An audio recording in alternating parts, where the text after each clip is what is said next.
Hello, everybody. Welcome to another episode of the Family Show, the very awesome Family Show. And today with me, I have Dr. Janice Fletcher. She goes around teaching teachers how to teach, and you do the OWL method, which is optimal wisdom learning, which I thought was clever, considering the OWL is like for wisdom and stuff like that. Mhm. So, what initially drove you to call it the OWL method in the first place? Well, I had been an educator my whole life, very teacher for a short time, and then administrator for most of my career. And then once I became a consultant, I could step into what was more important to me. And I had been following a spiritual path my entire life, and I always was restricted. Even when I was teaching the Catholic religion in a Catholic school, I was still I felt restricted. Even when I wrote my two books, it was like you can't mention God, and so that's what it was. That's really what all my life is about, is God. And so the connection between my professional work as an educator and my spiritual searching for God started to become intertwined in the first book, more strongly in the second book, and now I'm writing a third book, which is a personal memoir, and that is just anything goes. So in that process, the thing that I honed in on was the aha moment, and and all of that means that you are actually learning optimally, because when you're in that space, that's when you're receiving truth. And so that's where the idea of the wisdom came in, as you said, with the owl. And then I'm about learning. So optimal wisdom learning is then became the acronym for my work. Yeah. And the one book is Teach with Spirit, and what is the other book that you have? It's called Wisdom from the Inner Teacher. And so they both talk about the aha moment. And then Teach with Spirit is a handbook for teachers. And so you can fill in the blanks and write in it and so on and so forth. And it has one chapter related to a moment, but then all of the other chapters are they're connected to. There are aha examples in every single chapter. It walks you through the process in every chapter so that you become repetition is an educator's best friend, right? So and then they also apply to anybody. Even though they were written specifically for teachers, we all have aha moments. Every single person walking on the earth does, and we just don't realize how they happen. And so all of the examples and the process and everything are relevant to anyone. So even though they're written about how to apply it in the classroom, it's really, there's so much more in those books than those examples of how to teach in a classroom. It's much more philosophical than that. So Right. And the aha moments, those epiphanies, they're really the few that I've had in my life. It's almost like your brain gets clicked on, almost like you can tell that neuron that is getting turned on. mhm. And um, when I was watching your videos on your channel, kind of talking about that, one of the things that you talked about was mindfulness. And I watched that video and I really I did the exercise that you're discussing in there, and you're also a yoga teacher. So does that play into your books and how you teach others the yoga part of it as well?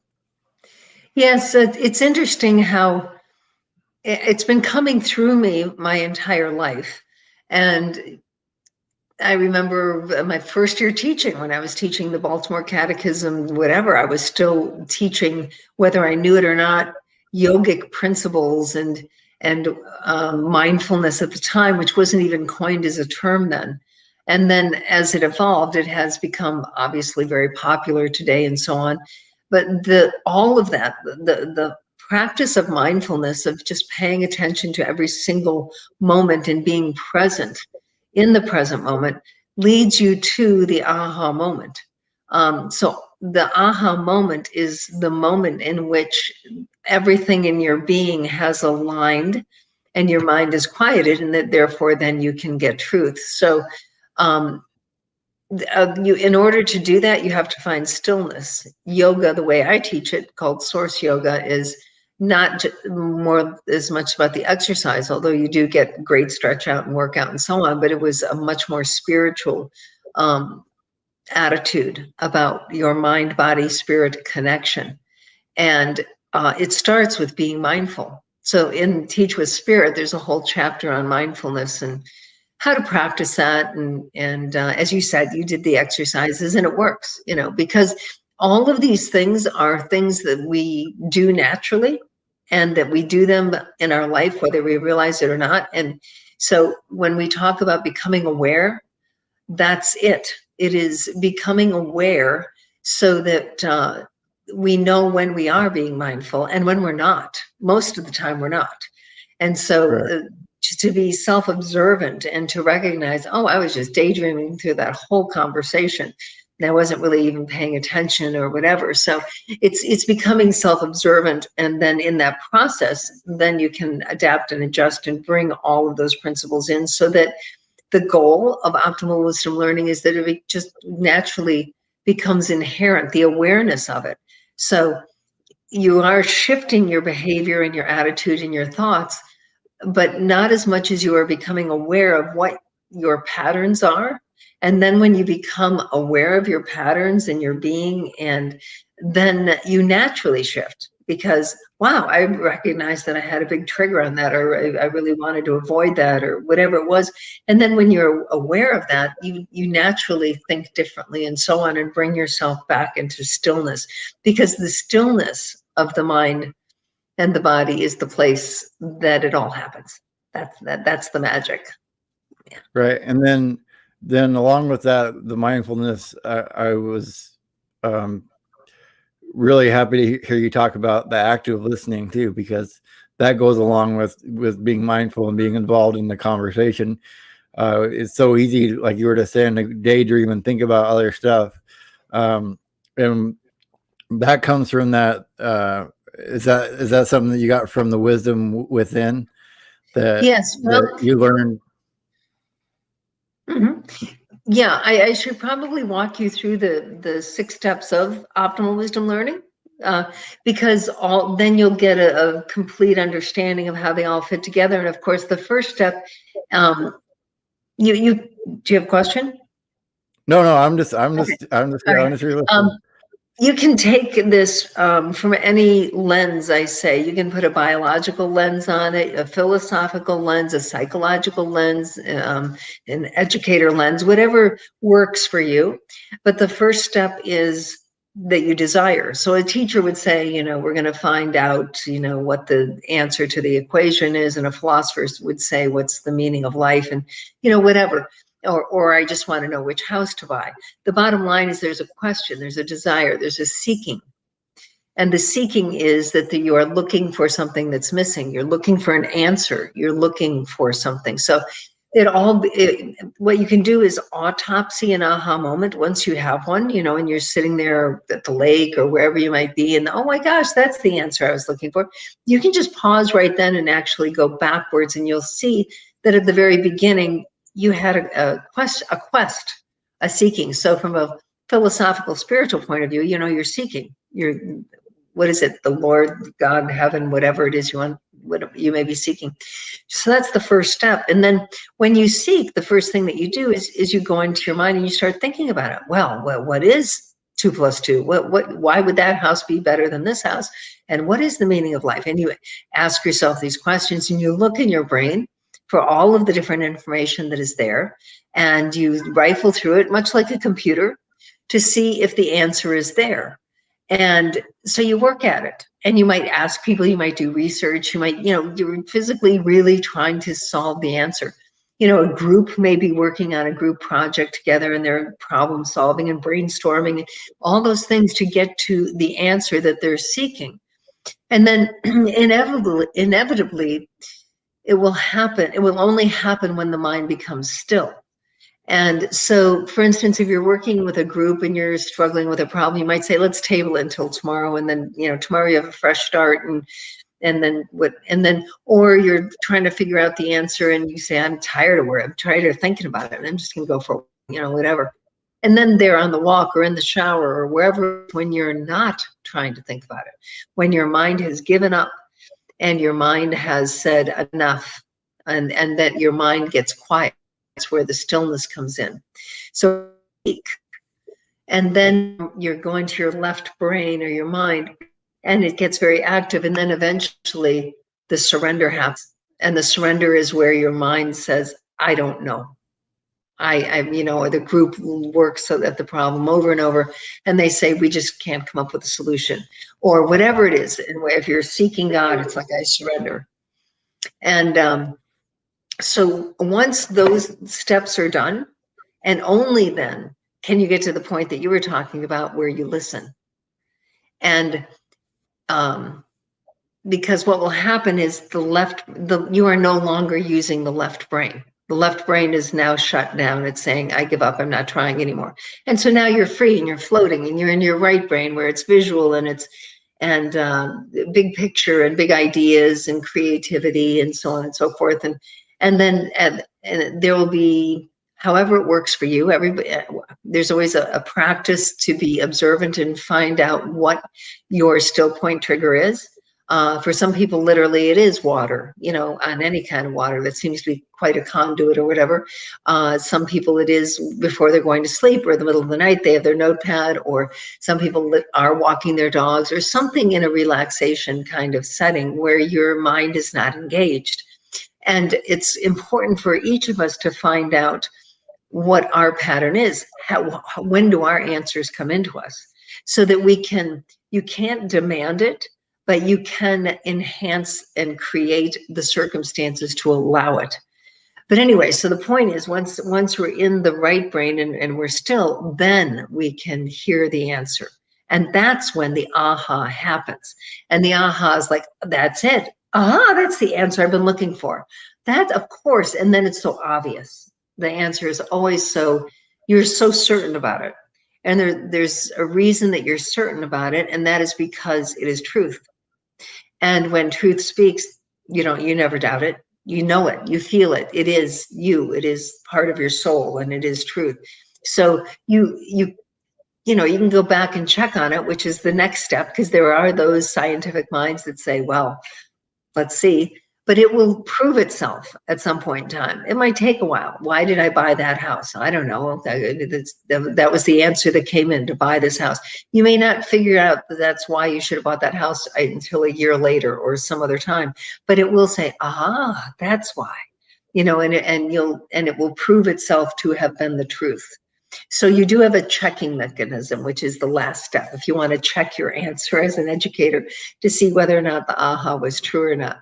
But the most important part of it all is to become aware of it. And so you begin first by recognizing when you have one and treat it as the gift, sacred gift that it is. Einstein said that the left brain, which is our computer analytical mind, is a servant, and it's just like a computer. Whatever we put in will get out. And the right brain is is a faithful servant and a sacred gift, and the right brain is a sacred gift. And because that's where truth comes in. So when we do get those ahas, it's like, okay, there it is, this is the moment now. And go back and treasure that, then feel it, experience it, and appreciate it, and then reverse it and say, well, look I did get quiet. That must have been my still point. And then when did I give up? Oh yeah, last night I said I was going to forget thinking about that for a while, or I just gave up thinking about it. And then when did I start asking? So you'll see all the steps backwards. And it's important to do that because that just then reiterates the process to make you more aware of what is naturally happening within you, so that, the next time you go into a seeking process, you can understand that that's going to happen. And as I said, you can't demand truth to come in, but you can certainly enhance it by being ready for it and grateful for it. But when you try, it just doesn't happen when because in your left brain is working at it when you're trying. So it only happens when you're at peace and in a surrendered state. And that was a Right. whole lot of information. So I hope it made sense. It did make sense, and at the end, kind of reverse engineering it. And Van Vita Travels is in here listening. Says great information. We got Arizona Insider and Joy Blessed Life listening in today. And I heard you talk about something that was something that I came to an aha moment of, which for me was God is in the I don't know. Like when you get to the I don't know part, that's when you can start to have growth and understanding. So That's the surrender. yeah, the surrender part. Yeah. And that really struck me. And that you're the first person that I talked to that has said that. And then the other one you talked about is that I know that I should have not Yeah. done that, Right. or Right. Yeah. That's that I it's know like I should that's have how. is the other part that you talked about in there.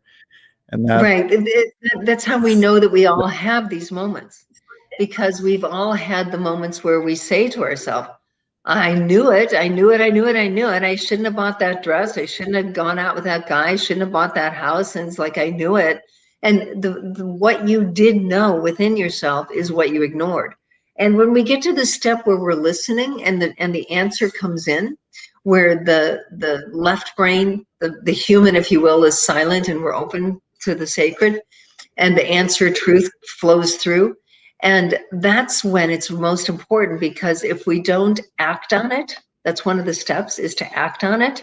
Then we're going to, and to act on it is not always easy, because oftentimes the truth is not what we want. We really right, want to buy that house, and you're trying to talk yourself into it, but your aha is no. And so it's sometimes it's really hard not to, but the more you do it and the more you listen, the more the truth will come through, the more you'll trust the truth and the more you'll listen to it. And that's why it's important to prove it to yourself over and over, to go back through the process and say, see, that does make sense now, even though it didn't make sense at that time. Because everybody has those. I wish I would not, I wish I would have listened to myself. I knew it. right. How did you know it? That's how you knew it. Yeah. Because you had those aha moments. Right. And would you say that you had a few of those right in the books that Oh, you yeah. went back and rewrote some parts of them as you were writing them? Had a few aha moments. Yeah, I've had a lot of them, yes. And I did oftentimes get up in the middle of the night and write. And the most exciting example of it was when I was writing. I had written everything for Teach with Spirit. I was done, finished. And then I woke up, whatever, I even wrote it in the last chapter at 2:33 in the morning, whatever, and went down to my desk and started writing. And I wrote, not long, maybe 3-4 pages, something like that, or whatever. And of course, at that point, Janice wasn't there. Dr. Fletcher wasn't there. I was just in my PJs going, what's going on? I'm just got to write this. And my husband, who is an excellent writer and a very prolific, proper writer, whereas I'm very casual and so on, he always reads my work, and so I always hand him my pages, and he was writing at the same time, so we would do this back and forth, whatever. And so I left my little pages there on the kitchen, whatever, and he read them, and he's a very good critic, which has lots of marks. I don't remember there's ever been a time that he hasn't edited something and something was better, that he could make better. And he said, well, that's just perfect. When did you do that? And I said, last night in the middle of the night. And that was the first thing that had come without any corrections. And I realized what happened is that epilogue, if you will, was the example of the entire book. So, that was the experience of the entire book. It was like the caveat that God gave me of like, okay, those are all nice words. Now go, this is the experience, record the experience and see how what happens, So that was the most fun, because it's really fun, actually. I find it quite fun to find out how this truth comes in and when they pop in and when they don't and so on. The more you do it, the more you're into it and aware of it and so on. And you can see it in other people. And so you can see why it doesn't just relate to schools or education. It relates to Right. all of us. But imagine in a school setting, if a teacher is aware that, we need to, we talk about giving them enough time to think and enough time to process and enough time to, whatever. And I remember it was a Google that was always the example of creating the environment for their workers to play ping pong and do the other things so that they could play, because the play is what was needed in order for the creative ideas to come in, which is what we need in this world right now. The only people that are surviving, not only, but I mean, the people that want to adapt in the world have to be access to creativity, so. Right. And those play moments give you that time for that relaxation, like you were talking about and earlier in one of the steps that you need to have. Is there any one of your past experiences that from somebody that you taught this method to, that you've seen them have a complete life change over it, where they've ended up in a lot better position once you've taught them how to I would say how to think and process things in a good way for you to use your whole brain instead of just part of it?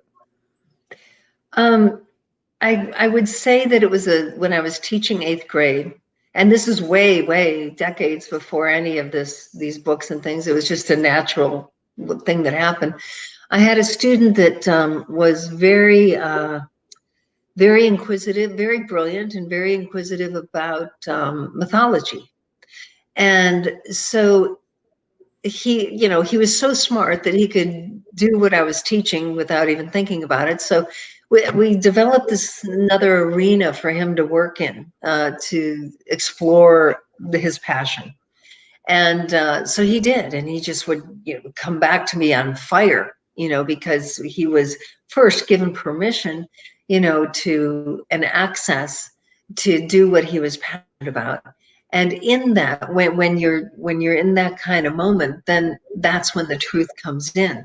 So he kept coming back to me with all of the connections that he was reading about through his, and I don't even know that much about mythology. It hasn't had that great of an interest for me, but for him, it was everything of his life and how it was relating to the mythology and what this meant and what that meant. And I was just watching him be on fire with it. And I didn't even know it at the time, but the whole process of the aha moment had taken place with him, with me being the teacher. And it was nothing more than me just being flexible, really being flexible and receptive and accepting of what he needed and freedom to go and do. And that's what I say. It's just a natural process within us. And we just have these restrictions around us that don't allow it to take place. And so it's just good to know that we've all had them. I mean, every single person that's listening or will watch this can go into their life and say, how many times have I said, I knew I shouldn't have done that, or I knew I should have done that, or I told you so, right? Like I knew that was going to happen. Didn't I say that? Right. Those are aha moments that we've had that's in us. So it applies to everyone, and it's the greatest source available to us. I mean, there is no greater source than to make a very clear, good decision about anything, right? Rather than making a wrong decision. We all have those mistakes. It's almost like a way of tapping into time travel in a way, because you know what the outcome is going to be. Like your brain has already processed the outcome, but you're fighting it internally yourself. Your mind is, your left brain, the analytical part of our mind will keep us distracted at all costs. And so as long as the left brain is engaged and it is thinking and desiring and analytical and, all of that, as long as it's busy, when we're not relaxed, when we're not mindful, see, because we can't, when we're in that mindful state that we began this discussion on, that means that we have to be present. We have to be right here, right now, which means that our mind is not thinking about 10 minutes from now or 10 minutes past. It's being right here, right now. So being mindful keeps our mind in that state. So the more mindfulness that we can create, the more training that we can do on it, and the awareness of where am I, and recognizing that our mind will flitter away every single second, and bring it back to, okay, here I am, whether it's through your breath or it's whether you might have a few words, I love God, or your mantra, or whatever it is, just bringing you back to whatever your center is. The most important thing that anybody in this world, human, can do is to find their center and find their stillness and their groundedness, and to find that within themselves. And that just takes practice of literally being still. It's not like you have to take an hour out of a day. It's practicing. You're standing in Target behind somebody and you've got 60 seconds. And while you're standing there, you're feeling your feet, and you're feeling your impatience and letting it go. And you're bringing yourself into a positive thought of, and so, I mean, it's a lifestyle of shifting how we think and how we live, so that every moment and every second of our life is living in the river of the intuition and the right brain, rather than the frantic busyness of the left brain. If that makes any sense. It makes a lot of sense, and I was struck when you were talking about it. Why is our education system built so against that type of learning then, and that type of existence, so against it? Because if you could get children engaged in the moment, it's almost like school unlearns that natural thing that's in kids to be inquisitive about everything. Like the 3-year-old that asks why about everything is almost living in that moment. Well, a good teacher, a great teacher, is always a great teacher. And so a great teacher does that naturally. A great teacher will always, there are repetitions that you need to do and memorizations that you need to get. You need to learn our ABCs and our times tables and all the things that are going to be the foundation for that. And then you take, unfortunately, our school system, it's shifting a bit, but not near enough. It used to be that was only for the gifted student. It was sort of like the example that I gave you, the kid that was so smart that he had time to go and then he could go play and so on. And so in the gifted students, that's where most of this kind of brain teasing kind of expansion of the brain is being used. But it has shifted a great deal. It's got a great deal more to go. But what we need to do is to take the foundational information that is necessary, because we need the left brain, right? We don't want to get rid of the left brain. Right. All that knowledge and all that computer, we couldn't tie our shoes.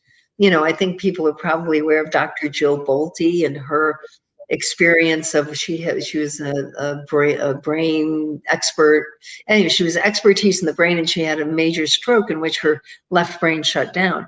And she was having enormous God experiences. She was just literally one with God, but she couldn't tie her shoes. She couldn't function.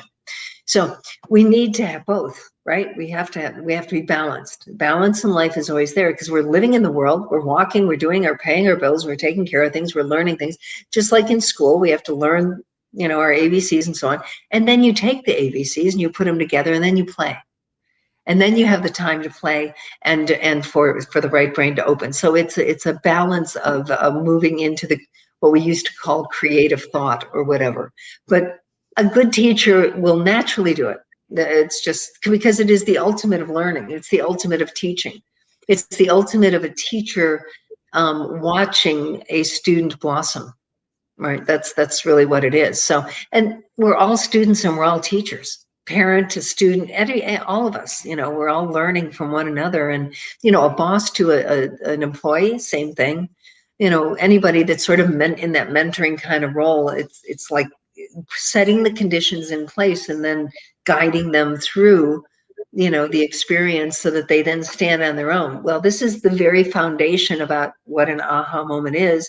And it's nothing more than just becoming aware of what's already happening and having fun with it and playing with it. Going back, the very first step is to go back and think about, wow, when did I make a really good decision that was based on, or one that I made that I didn't really want to make, but I knew it was the right decision, or something like that. And do a review of some of your life that has happened, and you'll see that, you knew within yourself, or somebody forced a decision on you and said, no, do this, marry him, don't do that. I don't know, whatever it is.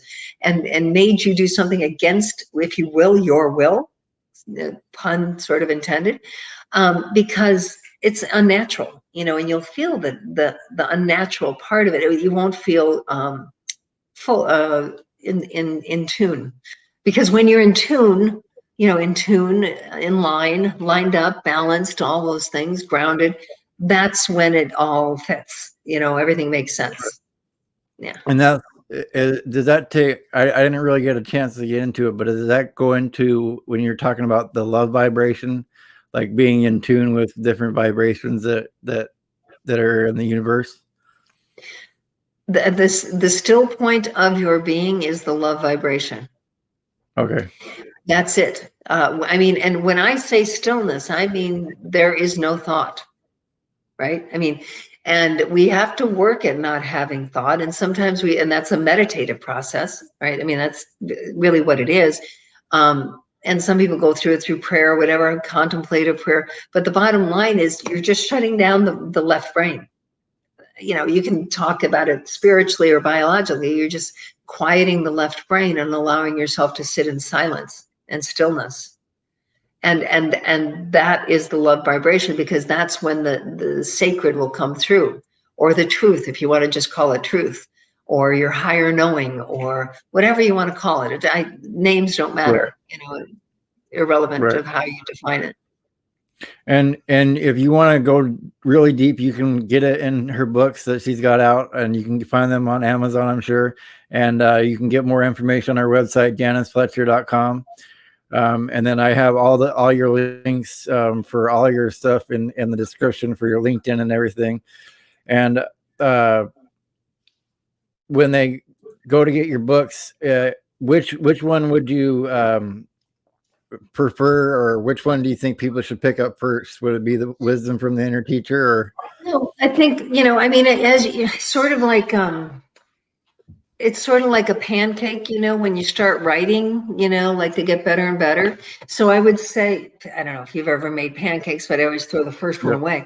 But anyway, this one, even though it's related to teachers, it's filled with wonderful quotes, spiritual quotes, and all sorts of kinds of quotes. And it allows one it has the pages there.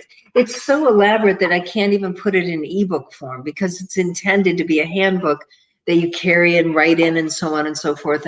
And you can adapt it to yourself, because the Teach with Spirit would engage the reader more if you follow along with it and do some of the exercises and so on and so forth. Both are fine, both are fine. And then we'll see what happens with the third one, because I'm having a third book, which is called My Life's Magical Moments, and it has it is about insights, ahas, and miracles.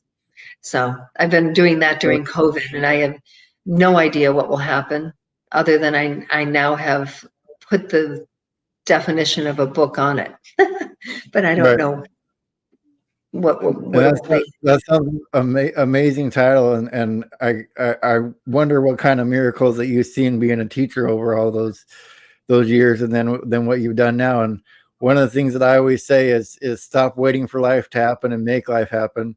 And you've made life happen with what you've done over the years, and all the people that you've taught. And so I want to say thank you for being on the show and being here today. And thank you for the opportunity. I'd most appreciate allowing to be your guest. Very much. Oh, yeah, thank you. Of course. When I got your email, I was like, you're gonna fit right in here. So I appreciate it so much. And for everybody else out there watching, I'll see you in the next episode. And thank you, Dr. Fletcher, for being on. Thank you so much. Bye-bye.